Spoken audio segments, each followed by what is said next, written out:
Imaginez des villes entières s'éteindre lentement, comme si quelqu'un avait soufflé sur leur lumière. Des rues autrefois pleines de vie, aujourd'hui vides, des échos perdus entre des murs fissurés et des panneaux à vendre qui se balancent au vent. Ce n'est pas une fiction, c'est l'Amérique d'aujourd'hui. Une Amérique où l'exode rural et la crise urbaine transforment des métropoles en coquilles abandonnées. Détroit, Phoenix, Seattle, Baltimore, Saint-Louis, la Nouvelle-Orléans et Portland, cette ville, cette histoire différente, mais un même murmure, celui d'un pays qui se déplace, qui fuit, qui oublie. Numéro 7 Détroit, Michigan, le cœur de fer devenu ville fantôme. Autrefois, Détroit n'était pas une simple ville, c'était un empire. Un moteur d'acier, de feu et de sueur, qui faisait tourner non seulement les chaînes de montage, mais tout le rêve américain. Ici, on construisait des voitures pour le monde entier. Ford, General Motors, Chrysler, les Big Three régnaient sur une ville qui ne dormait jamais. Les usines crachaient leur fumée jour et nuit, les bars vibraient des chants des ouvriers, les stades rugissaient à chaque victoire des Lions ou des Pistons.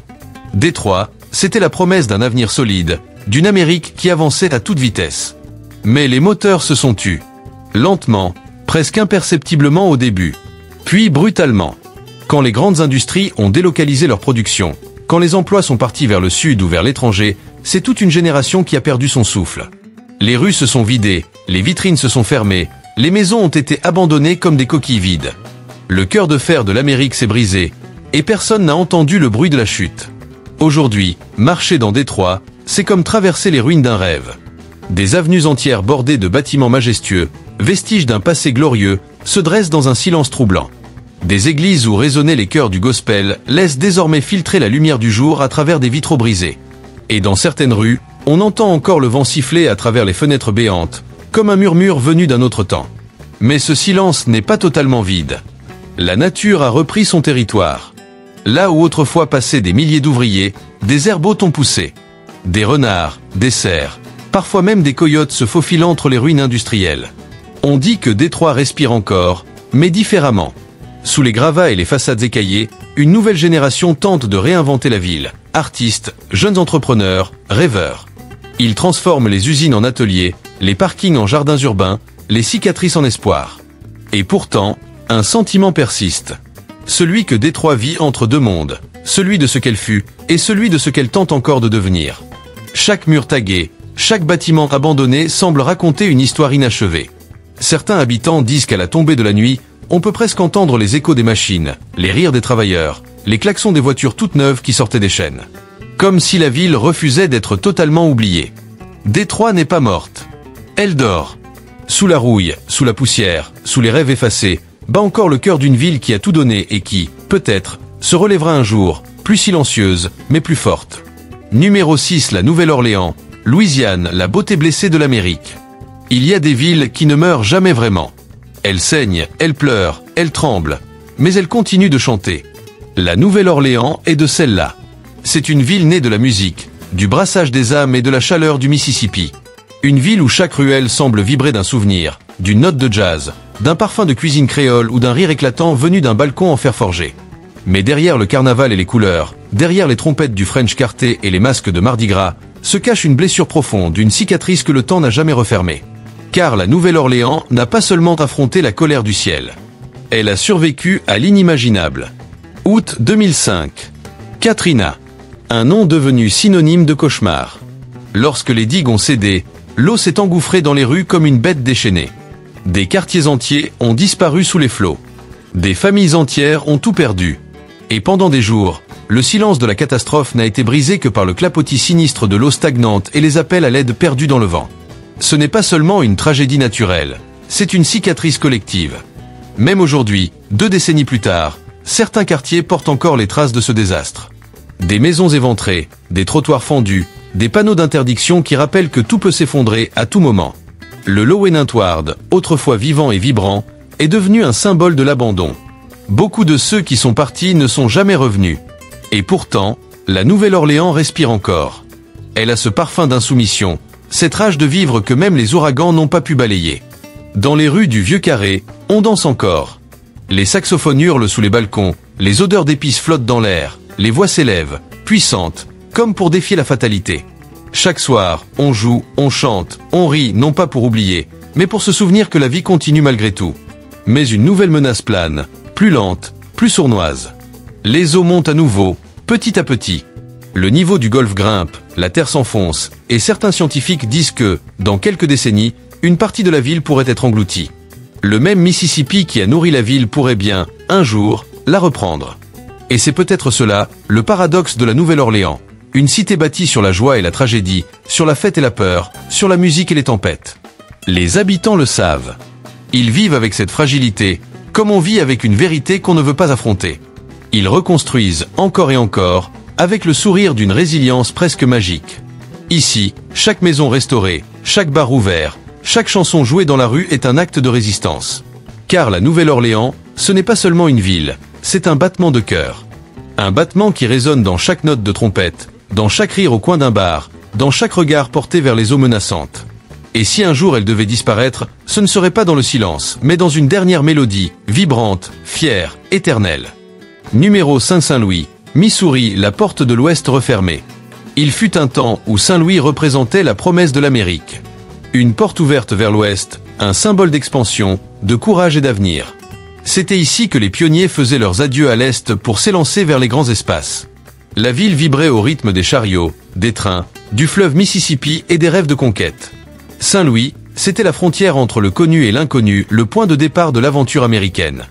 Mais aujourd'hui, cette porte semble s'être refermée. Ce qui était autrefois une cité de lumière s'est lentement éteint, morceau par morceau. Les entrepôts sont vides, les théâtres abandonnés, les églises désertées. Dans certains quartiers, le silence est si profond qu'on entendrait presque battre le cœur de la ville, s'il battait encore. Le déclin de Saint-Louis n'a pas été brutal, mais insidieux. Comme une maladie lente et invisible. Tout a commencé avec la fuite des industries, puis celle des familles, des commerces, et enfin des espoirs. L'économie s'est effritée, les inégalités se sont creusées, et la peur s'est installée dans les rues. Les journaux ont commencé à parler de zones rouges, de criminalité, de pauvreté. Mais derrière ces statistiques, il y a surtout une mélancolie, celle d'une ville qui regarde ses propres ruines sans savoir comment les relever. Certains quartiers sont devenus méconnaissables. Des rangées entières de maisons se tiennent encore debout, mais leurs fenêtres sont murées, leurs portes scellées. Les herbes folles montent jusqu'aux porches, les trottoirs s'effritent, et les lampadaires vacillent comme des bougies fatiguées. Les rares habitants qui restent parlent à voix basse, comme s'ils craignaient de déranger les fantômes du passé. Et parfois, au détour d'une rue, une façade colorée, un graffiti vibrant ou une mélodie de jazz échappée d'un bar rappelle que la ville respire encore faiblement, mais avec obstination. Car Saint-Louis n'a pas complètement disparu. Sous la poussière, il reste des âmes rebelles. Des artistes, des bénévoles, des rêveurs qui refusent de laisser tomber leur ville. Dans les friches industrielles, on organise des marchés, des concerts, des fresques murales. Les jeunes essaient de réinventer ce que leurs parents ont fui. Une communauté soudée, une fierté retrouvée, une beauté dans les cicatrices. Mais la bataille est rude. Chaque avancée se heurte à un nouveau recul. Une usine qui ferme, un projet qui s'effondre, un immeuble qui brûle. Saint-Louis vit sur une ligne fragile, entre renaissance et effondrement. Et c'est cette tension qui la rend si fascinante, une ville suspendue entre ce qu'elle fut et ce qu'elle pourrait redevenir. Le plus troublant, c'est que malgré la ruine, on sent encore ici l'âme de l'Amérique. Une âme cabossée, blessée, mais toujours debout. Le grand arc de Saint-Louis, ce monument d'acier qui se dresse face au fleuve, brille encore sous le soleil du soir. Il semble veiller sur la ville comme un rappel du passé glorieux, mais aussi comme une promesse silencieuse. Tant que cet arc se tiendra debout, Saint-Louis n'est pas tout à fait perdu. Alors on attend. Peut-être qu'un jour, le vent tournera. Peut-être qu'un jour, cette porte de l'Ouest se rouvrira à nouveau. Mais pour l'instant, elle reste entrebâillée, juste assez pour laisser passer un souffle d'espoir. Numéro 4 Baltimore, Maryland, la ville qui se noie dans son propre silence. Il fut un temps où Baltimore scintillait. Sur les quais du port, les navires chargeaient des tonnes de marchandises, les usines tournaient à plein régime, et les docks vibraient des cris des ouvriers. C'était une ville de sueur et de mer, de métal et de musique. Les quartiers respiraient la fierté ouvrière, les rues sentaient le charbon et le café chaud, et chaque lever du soleil annonçait une nouvelle journée de prospérité.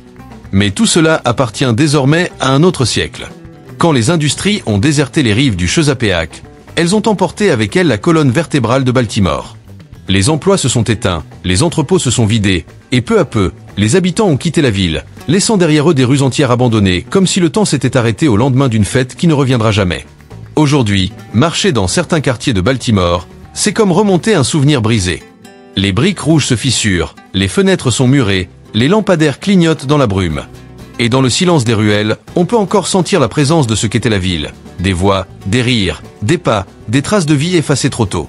Mais Baltimore n'est pas une simple ville en déclin. Elle est devenue le miroir des blessures américaines. Pauvreté, criminalité, inégalité raciale, effondrement industriel. Les médias l'ont surnommée la ville des fantômes modernes, non pas parce qu'elle est vide, mais parce que tant d'habitants vivent dans l'ombre, oubliés, invisibles. Et pourtant, au milieu du chaos, il y a une étrange beauté. Une beauté rugueuse, brutale, sincère. Le port, autrefois symbole de puissance, est aujourd'hui un mélange de désolation et de renaissance. Là où l'on chargeait du charbon, on installe désormais des galeries d'art. Là où l'on entendait les sirènes des bateaux, résonne maintenant le son des guitares de rue et des jeunes poètes qui déclament leur colère. Baltimore refuse de mourir en silence. Elle crie, elle chante, elle saigne, mais elle vit. Certains soirs, quand le soleil se couche sur les eaux du Chesapeake, la ville prend une teinte dorée presque irréelle. Les vieilles façades reflètent la lumière, comme si elles voulaient rappeler au monde qu'elles ont encore quelque chose à dire. Et dans le quartier de Fellepoint, les pavés racontent encore les pas des marins, des rêveurs et des survivants. Mais cette lumière est fragile. Il suffit d'un coin de rue pour retomber dans l'obscurité. Une maison calcinée, une sirène de police, une silhouette solitaire. Baltimore vit dans un équilibre précaire entre renaissance et effondrement. Elle renaît par fragments, se réinvente par sursaut, mais le poids de son passé continue de la tirer vers le fond. Et pourtant, il y a quelque chose d'inexplicable dans cette ville, une âme indestructible. Les habitants qui restent, ceux qui refusent de partir, parlent de Baltimore avec une tendresse farouche. Ici, on ne fuit pas, disent-ils. On résiste. Et dans leurs yeux, on voit briller ce qu'aucun déclin ne peut effacer. La fierté d'appartenir à une ville qui, malgré la douleur, continue de battre. Baltimore, c'est l'Amérique à nu. Ses cicatrices sont visibles, ses failles béantes, mais sous la poussière et les ruines, il y a encore une pulsation, celle d'un cœur blessé, mais vivant. Et peut-être qu'un jour, cette ville renaîtra non pas de sa richesse passée, mais de sa force humaine, de sa vérité. Numéro 3 Seattle, Washington, le miroir brisé du rêve technologique. Seattle, c'est une ville née du brouillard et du progrès. Un lieu où les nuages se mêlent au gratte-ciel, où les ferries glissent sur des eaux grises, et où les esprits les plus brillants ont bâti des empires à coups de code, d'innovation et de rêves numériques. C'est ici que sont nées certaines des plus grandes entreprises du monde, des géants qui ont redessiné la planète, Amazon, Microsoft, Boeing. Seattle incarnait la modernité, la réussite, le futur. Mais derrière cette façade étincelante, quelque chose s'est fissuré. Sous la pluie constante, une autre réalité s'est installée, discrètement d'abord, puis de façon implacable. Les loyers ont explosé, les inégalités se sont creusées, et les trottoirs autrefois propres et animés se sont peu à peu remplis de tentes, de visages fatigués, de vies suspendues. La ville des startups est devenue la ville des contrastes, entre luxe et survie, entre innovation et désespoir. Il suffit d'une promenade du centre-ville vers Capitol Hill pour comprendre ce paradoxe. À quelques pas des tours de verre où s'inventent les technologies du futur, des dizaines de tentes s'alignent sous les ponts. Les passants détournent le regard, les voitures accélèrent, et la pluie tombe encore et encore, comme si le ciel lui-même pleurait sur cette fracture invisible. Seattle est belle, oui, mais c'est une beauté triste, une beauté qui se sait fragile. La crise du logement a tout bouleversé. Les loyers y sont devenus si vertigineux que des familles entières ont dû quitter la ville, chassées par les prix, condamnées à s'exiler dans les banlieues ou à dormir dans leur voiture. Les travailleurs de la classe moyenne, les professeurs, les serveurs, les artistes, tous ceux qui faisaient battre le cœur de la ville ont peu à peu disparu. Et avec eux, c'est l'âme de Seattle qui s'estompe. Pourtant, la ville garde une atmosphère unique, presque envoûtante. Les soirs de brume, les lumières du port se reflètent sur l'eau comme des feux follets. Le Space Needle, silhouette emblématique, se dresse toujours fièrement, observant une cité en mutation permanente. Mais ce qui impressionne aujourd'hui, ce ne sont plus les gratte-ciel, ce sont les contrastes, les ombres, les murmures. Seattle est devenue une métaphore, celle d'un monde qui avance trop vite, sans jamais regarder ceux qui laissent derrière. Et puis, il y a la solitude. Cette solitude presque palpable, qui flotte dans l'air humide et se glisse dans les cafés pleins de visages absorbés par des écrans. Dans cette ville où tout le monde se connecte virtuellement, plus personne ne se parle vraiment. Les sourires sont rares, les regards sont fuyants, et même la pluie semble vouloir cacher les larmes de ceux qui s'y noient. Mais, malgré tout, quelque chose résiste. Dans les ruelles d'artistes, dans les marchés de Pike Place, dans les concerts improvisés au bord du lac Union, on sent encore cette étincelle, cette envie de beauté, d'humanité, d'espoir. Seattle n'est pas morte, elle se cherche, elle vacille, mais elle refuse de céder. Certains habitants transforment des parkings en potagers, des entrepôts en refuges, des idées en communauté. Et quand la nuit tombe, que la ville s'éclaire sous la bruine, Seattle semble respirer à nouveau. Fatiguée, mais vivante. Blessée, mais lumineuse. Comme si, sous la pluie éternelle, elle lavait peu à peu ses blessures, espérant un jour redevenir cette ville de lumière et d'audace qu'elle a toujours voulu être. Seattle, c'est l'histoire d'un rêve devenu trop grand pour lui-même, un rêve qui cherche encore comment redevenir humain. Numéro 2 Phoenix, Arizona, le mirage qui s'éteint. Sous un soleil implacable, Phoenix s'étend comme un mirage au cœur du désert. Une ville qui semblait indestructible, symbole d'expansion, de modernité et de rêve américain. Pendant des décennies, elle a attiré des millions de nouveaux arrivants, séduits par ses promesses. Des logements abordables, une économie florissante, des ciels sans nuages. Mais derrière cette lumière éclatante, quelque chose s'est fissuré. Lentement, silencieusement, Phoenix s'est mise à brûler de l'intérieur. Tout commence par une chaleur qui n'en finit plus. Ce n'est plus seulement l'été, c'est un enfer permanent. Les records tombent à 45 degrés, puis 48, puis 50. Les rues se vident à midi, les parcs jaunissent, les oiseaux cessent de chanter. L'eau, jadis considérée comme acquise, devient un luxe. Le fleuve Colorado, la source vitale de la région, s'amenuise, et avec lui, l'illusion que Phoenix peut continuer à croître indéfiniment.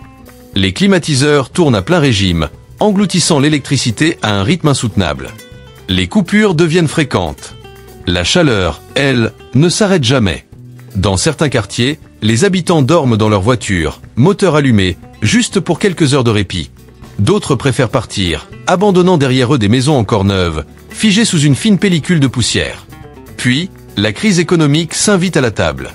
Les coûts explosent, l'énergie, l'eau, la vie quotidienne. Les entreprises locales peinent à suivre, les commerces ferment, les immeubles se vident. Ce qui fut autrefois une métropole vibrante se transforme en un labyrinthe de bâtiments silencieux. Les panneaux à vendre et à louer deviennent aussi nombreux que les cactus. Et pourtant, Phoenix refuse de mourir sans bruit. On y croise encore des irréductibles, des rêveurs obstinés, convaincus qu'un jour la pluie reviendra.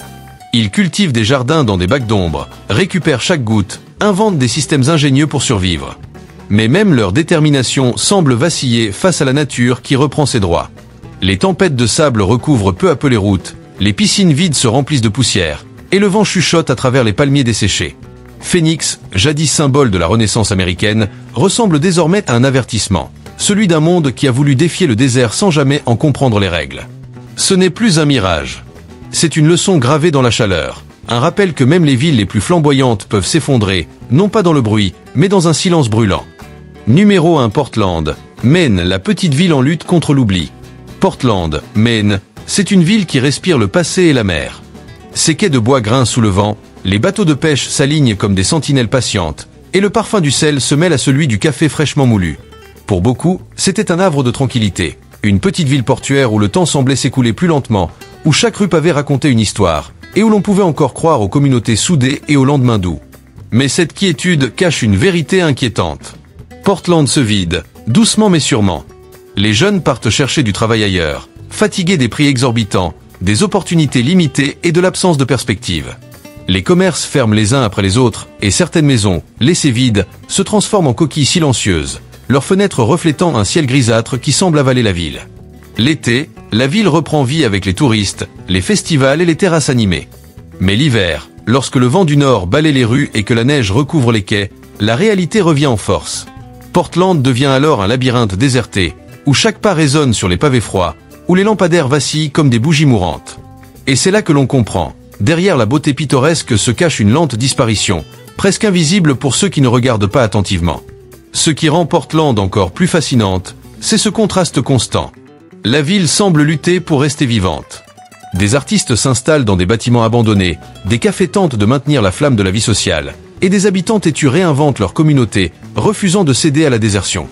Mais chaque avancée se heurte à un recul, un restaurant qui ferme, un immeuble vendu à l'encan, un quartier qui s'endort sous le silence. Et puis il y a cette atmosphère étrange, presque surnaturelle. Parfois, le brouillard du port descend si bas qu'il engloutit les toits, transformant la ville en un labyrinthe de formes indistinctes. On croirait entendre les voix des marins d'autrefois, les rires des enfants qui n'y jouent plus, ou le grincement des bateaux ancrés depuis des années. Portland devient alors une ville suspendue entre le passé et l'oubli, entre la mémoire des habitants partis et le courage de ceux qui restent. Pourtant, malgré tout, la ville garde un souffle d'espoir. Chaque nouveau projet artistique, chaque marché local, Chaque initiative communautaire est une étincelle contre l'ombre qui s'avance. Les habitants savent que Portland pourrait disparaître petit à petit, mais ils résistent, conscients que la force d'une ville ne se mesure pas à sa taille ou à sa population, mais à sa capacité à renaître de ses propres fissures. Portland est fragile, mais elle est vivante. Et dans le silence de ces rues désertes, dans le souffle du vent qui traverse les quais et les pavés, on peut presque entendre le cœur de la ville battre encore. Comme si elle murmurait à ceux qui voudraient l'oublier, « Je ne suis pas prête à disparaître ». L'exode rural et la crise urbaine ne sont plus des phénomènes lointains. Ils redessinent le visage de l'Amérique sous nos yeux. Ces 7 villes sont des avertissements silencieux. Aujourd'hui, c'est Détroit, Phoenix ou Baltimore. Demain, ce pourrait être n'importe où. Ce ne sont pas seulement des cartes postales effacées. Ce sont les cicatrices d'un pays qui change trop vite pour regarder derrière lui. Chaque immeuble vide, chaque fenêtre brisée raconte une histoire, celle d'un rêve américain qui se cherche encore. En visitant ces villes fantômes, on ne voit pas seulement la disparition des lieux, mais celle d'une époque. Et dans ce silence, on entend encore les rires, les moteurs, les chansons, les échos d'une Amérique qui refuse d'être oubliée.